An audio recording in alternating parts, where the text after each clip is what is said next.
విద్యా వ్యాపారీకరణకు వ్యతిరేకంగా పీడీఎస్యూ ఆధ్వర్యంలో అఖిల భారత విద్యా పోరాటయాత్ర పోస్టర్ను ఆవిష్కరించారు.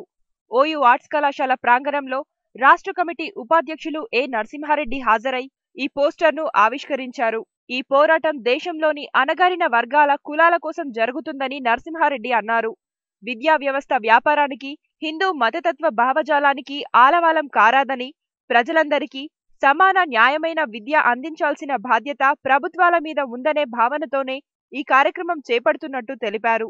ఈ విద్యా పోరాటయాత్ర నవంబర్ 2న అన్ని రాష్ట్రాల్లో ప్రారంభమై డిసెంబర్ 4న భోపాల్లో ముగుస్తుంది.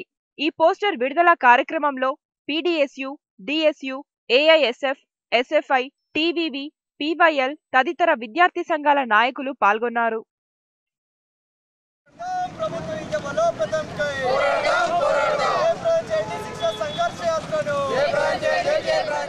శిక్షా సంఘర్ష యాత్ర అని చెప్పేసి ప్రారంభమవుతుంది. ఈ యాత్ర ప్రధాన ఉద్దేశము ప్రతి ఒక్కరికి విద్య అందాలని, కామన్ స్కూల్ విద్యా విధానం ఉండాలని, అదేవిధంగా విద్యలో మతపరమైన భావాలు ఉండరాదని చెప్పేసి ప్రధానంగా ఈ యాత్ర ఉద్దేశం. ఈ యాత్ర ఈ హైదరాబాద్ జిల్లాలో ఈ నెల 2వ తారీఖు నుంచి మొదలవుతుంది. 3వ తారీఖు రోజు యాత్ర ప్రారంభమవుతుంది. దీన్ని అందరూ కూడా విజయవంతం చేయాలని చెప్పేసి విద్యా పరిరక్షణ కమిటీ తరఫున ప్రతి ఒక్కరిని కూడా కోరుతున్నాం.